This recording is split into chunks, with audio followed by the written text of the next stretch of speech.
Tatapon lang po tayo ng basura. Ayan, sa labas. Siyempre, alam sa loob.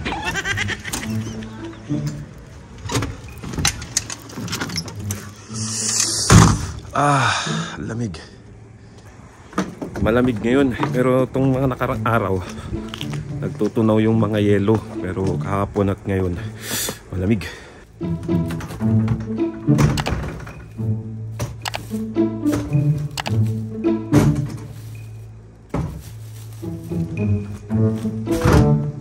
Grabe, nanginginig pa rin ako sa lamig. Pero ano na, malapit ng spring dito. Malapit na. Habang magsisimula akong maglinis, nanonood ako ng content creator sa YouTube na nakita ko lang sa newsfeed ko. At pangalan is Mang Jose sa Canada.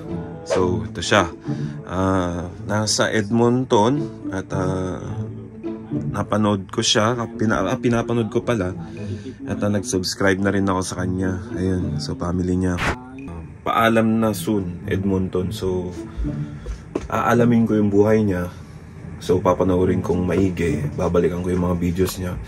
At aalamin ko kung bakit sila aalis na ng Edmonton. So ngayon ko lang siya napanood dito sa YouTube. At shoutout sa kay Mang Jose sa Canada. At grabe naman kung uuwi na sila ng Pilipinas or aalisan sila dito sa Canada. Pero para sa akin, sayang naman yung opportunity na nandito ka sa Canada tapos alis ka na ng Canada. So ayokong husgahan. So papanoorin ko lahat ng mga videos niya to kasi medyo interesting. At saka tawag dito, mukhang kaparehas ko eh. Lagay lang ako ng eyeglass, kanyan, no? O, diba? Parang hawig na kami. Pogi kami pareho. Kapal na mukha eh. Sabado ngayon at walang pasok. So, papahinga tapos maglilinis na rin dito sa kwarto. Kasi nakakaya ng previous video, nakakaya naman dun sa mga dumalaw na biglaan na hindi ako nakapaglinis, makalat tong kwarto. Hanggang ngayon makalat pa rin. So baka biglang may dumalaw ulit. So mas maganda na yung prepared. Anyway, kagigising ko lang din kasi. Tapos nag-almusal na ako. And then meron akong napanood. Magandang balita to para sa mga nandito sa Canada na naghahangad na ma-PR. Na may pagkakataon na silang ma-PR ngayon dito sa Canada. Kasi may mga nagme-message sa akin na hindi na daw sila may re-renew ng employer nila. So nagtatanong sila kung pwede silang mag-apply sa company namin. At hindi naman nagbibigay ng lamia kasi yung company namin pag nandito ka sa Canada.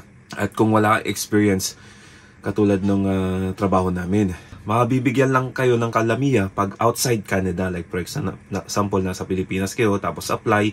So doon lang kayo mabibigyan outside Canada ng lamia. Mabibigyan ng lamia outside Canada. Tama-tama itong bagong news ngayon na pwede kong i-share. At alam ko napanood na rin ng iba to. So ayun, pag-usapan natin ang pagbabagong yun. Ako hindi ako consultant agency, hindi ako magaling sa mga ganito. Pero susubukan kong magbigay ng impormasyon na baka sakaling makatulong sa inyo. So bago tayo magpatuloy at maglilinis ako rito, panoorin nyo muna tong intro na to.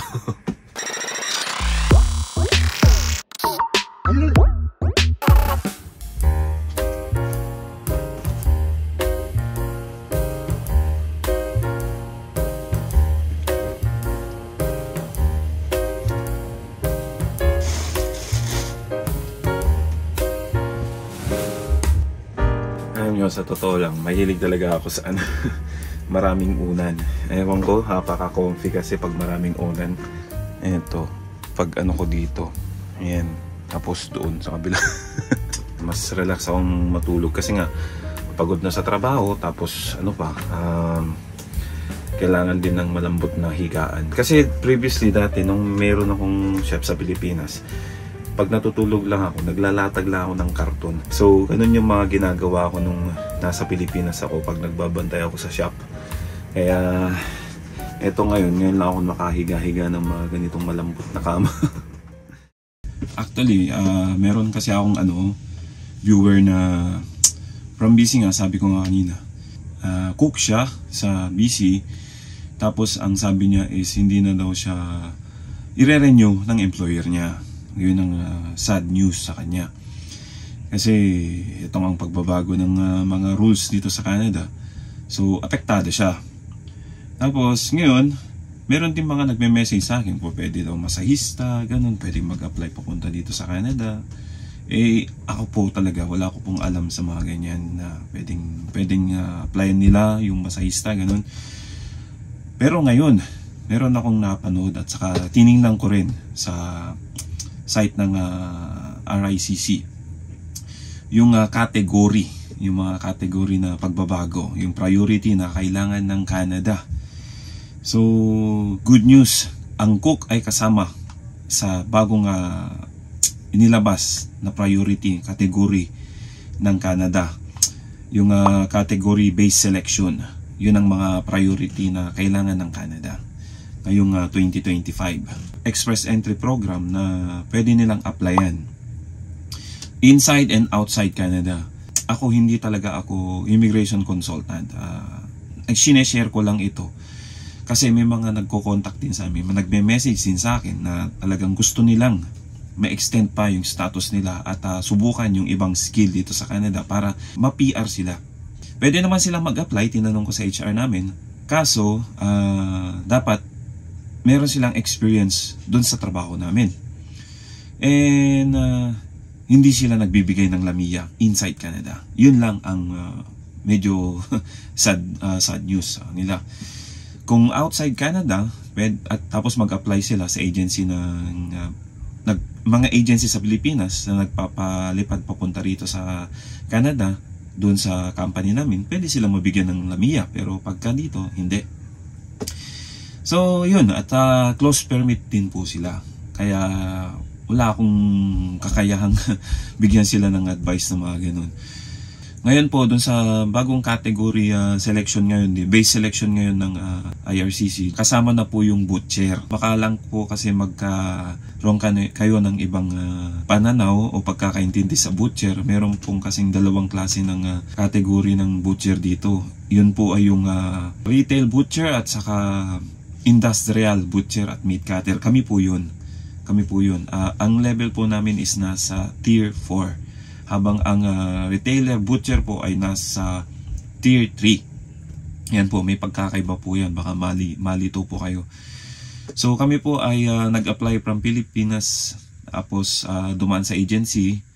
So industrial butcher po kami. So kami po ay nagtatrabaho sa planta pag industrial butcher at industrial meat cutter. Habang ang retail butcher po ay sila po yung mga nagtatrabaho sa mga grocery, sa mga pag nakikita po yung mga ganun sa meat stall, mga ganun, yun po, yung mga separate po na establishmento ng mga ganun. Hindi po sila nagtatrabaho sa mga factory katulad namin. Kung titingnan po natin dito sa site ng IRCC, yung industrial butcher at saka yung retail butcher, pupunta lang po tayo dito sa may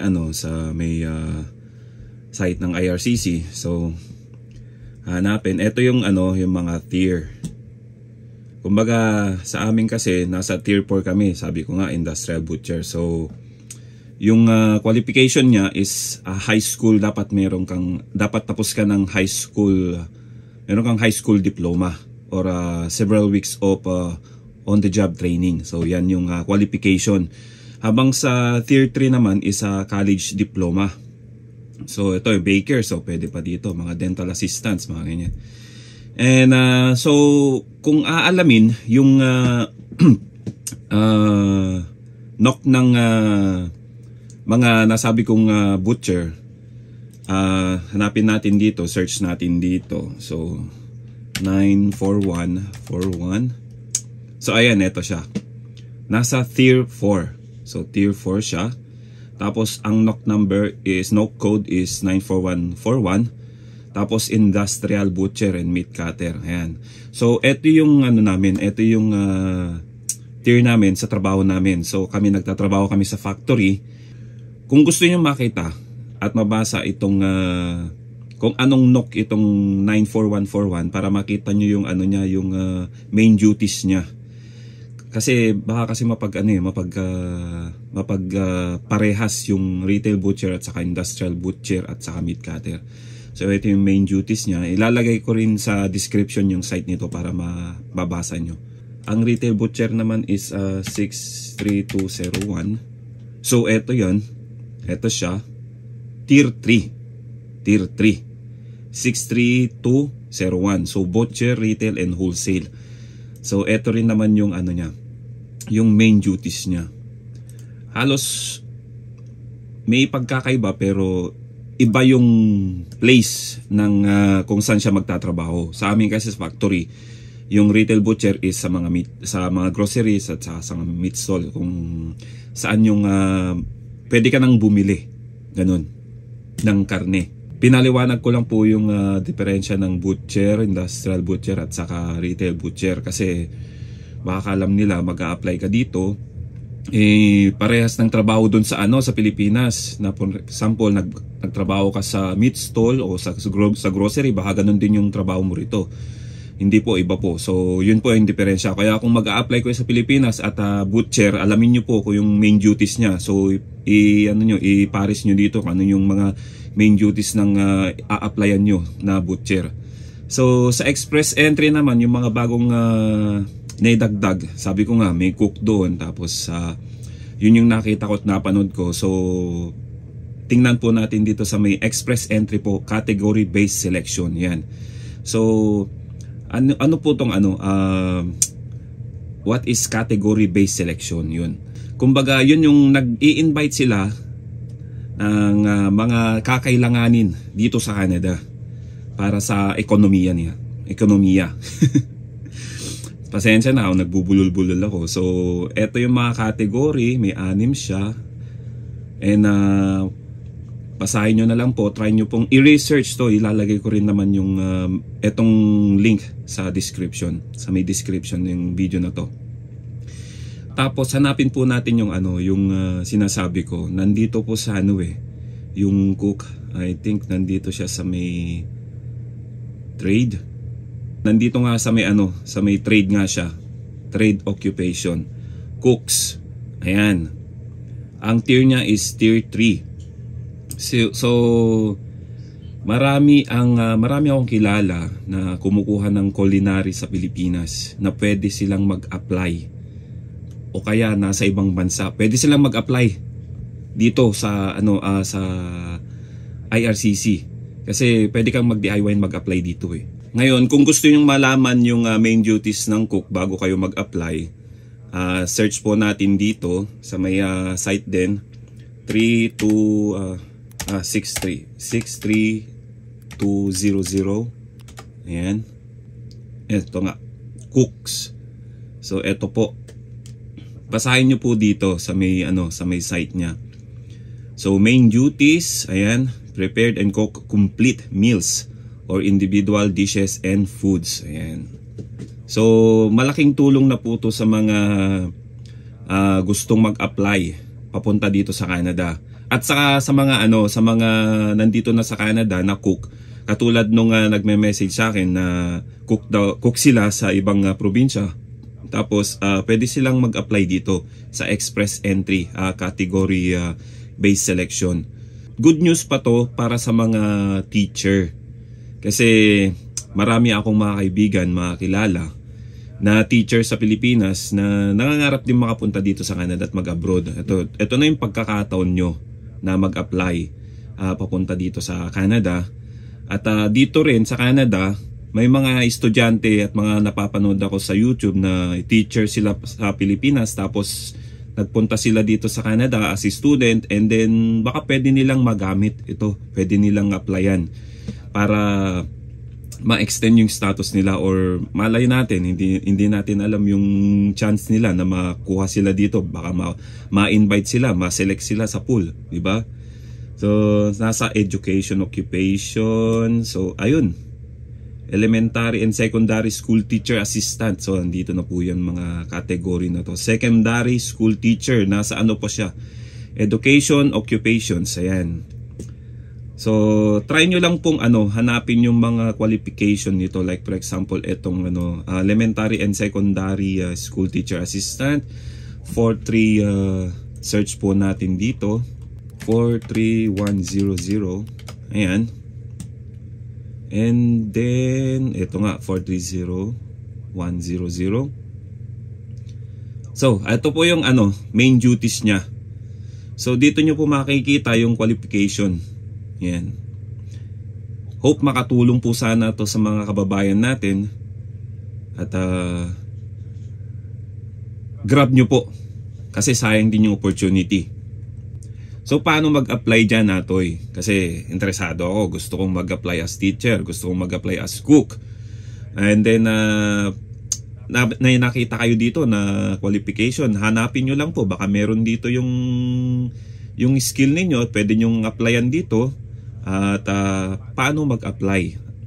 So dito po sa baba, nandito po yung apply for permanent residence. I-click nyo po to. At mapupunta po kayo dito sa may apply for permanent residence. Ayan. So pipill out nyo lang po dito sa application form at hindi po natin alam, baka sakaling kayo yung maswertehan dyan, di ba? Masasabi ko lang, hindi po 100% na sigurado pag nag-apply ako. Kayo, hindi siguradong 100% din na maseselect kayo kasi selection to maseselect lang kayo. So depende rin kasi sa scoring. Actually dito sa Canada, scoring po ang kailangan dito. May yung tinatawag na Comprehensive Ranking System, yung CRS. So kung gusto niyo malaman yung points ninyo, punta po kayo dito sa site na to, dito. Ayan, at alamin nyo yung mga points na meron kayo na baka pwedeng maipasa ninyo. So kami kasi ay as a industrial butcher, nasa tier 4 kami. MP na po kami nung dumating dito. Nasa Pilipinas pa lang, pinaprocess na po yung nomination namin. At malaking bagay po sa amin yung points na binigay sa amin ng Manitoba. At ito po yung provincial nomination. Ayan. Ito po, provincial or territorial nomination. Dahil probinsya po dito, provincial nomination. Nasa 600 po yung points. Ayan, napakalaking bagay po yan sa amin sa points na naibigay sa amin ng Manitoba. Kung titingnan po natin dito, i-click po natin to. Ayan. So, meron pong age bracket na may bibigay, like for example, itong 40, bibigyan kayo ng 45 points. Ayun. Tapos, pag may partner kayo, with spouse or 40, di 50. Ganun.